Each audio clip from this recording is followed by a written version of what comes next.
이재명 후보는요, 같은 날 열린 차박 캠핑 행사에서는 이 아내 김혜경 씨의 낙상 사고를 먼저 언급하기도 했는데요. 자, 이 부산 발언 논란 이외에도 이 아내 김혜경 씨와 관련된 루머까지 이재명 후보 입장에서는 연일 신경 쓰이는 일들이 잇따라 터지고 있는 셈이죠.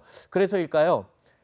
이번 이 논란에 대해서도 제가 아내를 때려서 그렇다는 소문이 돈다면서 황당하다라는 입장으로 입을 열었습니다. 들어보시죠. 원래 이 자리에는 사모님께서 같이 자리를 하기로 하셨었는데 이제 뭐 언론 보도에서 잘 보셔서 아시겠지만 좀 다치셨어요. 다치셔서 같이 못 오셨는데 한번 전화 한번 해보는 게 어떨까 싶은데요. 원래는 그 영상 통화로 어떻게 해볼까 그랬는데 지금 꼬매가지고 이렇게 꼬매가 안 돼. 이렇게 하셔서 제가 뭐 때려가지고 그렇다는 소문이 있다면서요. 어처구니 없어가지고 의도적인 몇 거지. 시간 만에 그게 전국 카톡망이 쫙 뿌려지더라고요. 유 교수님, 네. 일단은 뭐 지금 얘기를 들어보면 이재명 후보가 최근에 힘들긴 힘들었던 것 같습니다. 지지자들에게 요즘 좀 너무 힘들다라고 말을 했다고 하는데 글쎄요. 지금 이 김혜경 씨와 관련된 루머를 이재명 후보가 하는 말을 들어보면 조직적인 유포가 있는 것 같다라고 지금 뉘앙스가 풍기고 있거든요. 가능성이 있다고 보십니까? 이재명 후보가 좀 힘들다고 한 네. 말, 그 부분은 지금 이제 정면 돌파하는 것 같아요. 부산이나 울산이나 찾아가서 대중적 열기와 대중적 지지를 통해서 돌파하겠다는 의지를 표명했고 또 반응도 상당히 좋았고요. 그리고 이제 이 문제는 뭐냐면은 저는 이런 생각이 들어요. 사람이 다쳤잖아요. 사람이 다쳤는데 그 부분에 대한 이제 대통령 후보의 부인인데 그 부분에 대한 위로라든가 이런 부분보다도 이것이 뭐 상당히 극단적이고 악의적인 추론성의 그리고 의도적인 이런 소문을 반나절 만에 퍼뜨렸다는 건 상당히 조직적이고 집단적이라고밖에 우리가 상식적으로 이해할 수밖에 없는 것이죠. 물론 그것이 근거가 있다 없다를 떠나서 하여튼 그런 부분이기 때문에 저는 이런 부분들이 과연 대선 과정에 있어서 뭐 계속 나오겠지만은 그러나 이렇게 인신공격성이고 사람이 다쳤는데 그거에 대한 위로보다도 뭐 도저히 말도 안 되는 근거도 없고 정황도 안 되는 부분 갖고 악의적인 소문을 퍼뜨렸다는 자체는 상당히 제가 봤을 때는 부정적인 그런 현상이다 그렇게 말씀드릴 수 있습니다. 네. 이재명 후보는요. 행사 도중에 아내 김혜경 씨와 깜짝 전화 통화를 하기도 했는데요. 들어보시죠. 여보세요? 네, 접니다. 자기야. 네. 다치신 데는 좀 괜찮으세요? 아유, 괜찮습니다. 제가 여러분들한테 너무 심려를 끼쳐드려서 너무 죄송합니다. 아직도 날짜를 안 잡았답니다. 이게 알 수가 없는 퍼플이에요. 자기 그렇게 강요하지 마세요. 그건 꼰대 같아요. 어허, 이 양반이. 이 두 분께 뭐 조언이나 혹은 뭐 이렇게 따뜻한 말씀 한마디 해주세요. 결혼하기 전에가 사실은 자유롭고 애틋한 감정은 더 많지요, 사실. 그렇지. 그런데 제가 요번에 제가 좀 사고가 있어서 다쳐보니까 정말 옆에서 이렇게 손잡아주는 남편이 있다는 게 너무 든든한 것 같아요.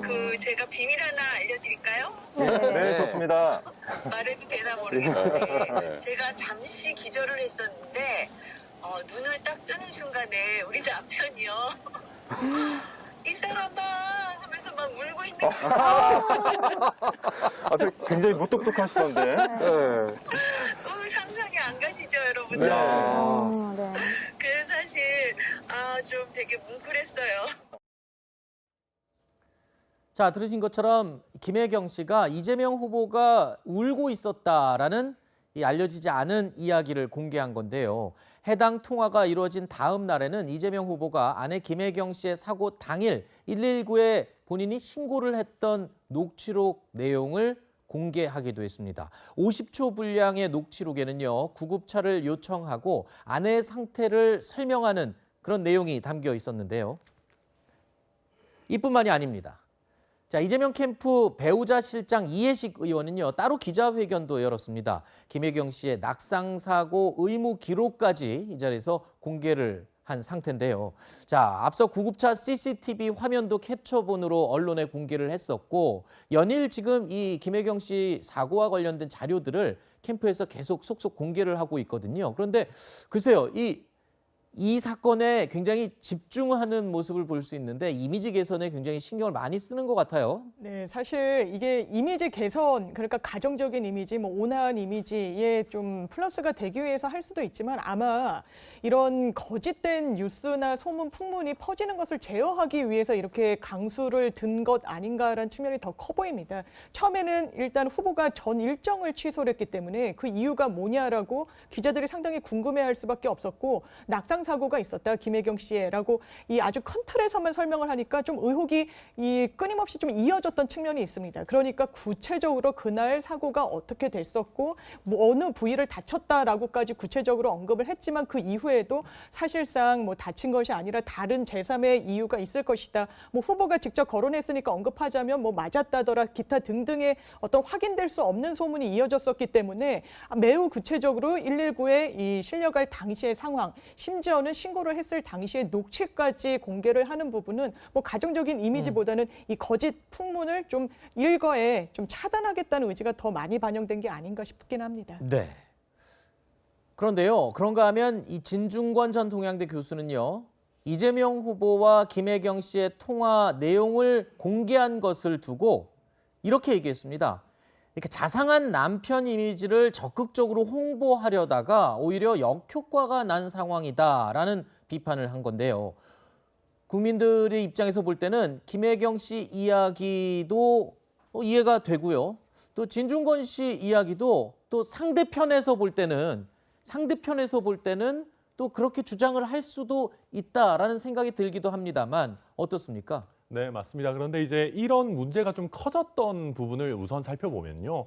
그 이재명 후보께서 예를 들면 형수와 관련한 욕설 논란이라든지 이런 부분에 대해서 좀 여성 친화적이지 않은 이미지가 있었던 것이 이 사건을 키운 좀 발단이 됐다라고 보입니다. 지난번에 로봇을 좀 강하게 밀어서 로봇 학대 논란이 나왔을 때도 좀 비슷했다라고 느껴지는데요. 그러니까 이재명 후보가 약간 좀 거친 이미지가 있죠. 네. 그러다 보니까 이 논란을 어찌 보면 좀 뭐랄까요, 위기를 기회로 삼아서 따뜻하고 자상한 이미지를 어필하려고 노력하고 계신 것 같은데 보는 사람들 입장에서는 조금 급하고 과하다라는 느낌이 들기도 합니다. 그래서 이게 뭐 어느 정도의 이미지 개선 효과가 있을지는 조금 봐야 될 것 같고요. 만약에 이게 정말 거짓 소문이라면 이거는 뭐 대선 후보거나 대선 후보 와이프로서도 힘든 일이기는 하겠죠. 그렇지만 또 너무 이거를 심파로 뭐 간다라고 하면 네. 또 그 역시 꼭 좋지만 않을 거다 이렇게 네. 말씀드립니다. 이재명 후보 입장에서 보면은 최근에 지금 뭐 부산 발언 또 아내 김혜경 씨에 대한 이 헛소문, 루머와 관련된 논란, 거기다가 최근에 또 전국민 재난지원금 지급에 대해서 적극적으로 홍보를 했는데 정작 지금 경제부총리가 이에 대해서 거부 의사를 분명히 하면서 정부와도 약간 좀 불협화음이 나고 있어요. 그러니까 지지자들에게 솔직히 요즘 정말 힘들다라는 말을 한 게 다 근거가 있는 게 아닌가, 진짜 힘든 건 아닌가 이런 생각을 잠시 해봤습니다.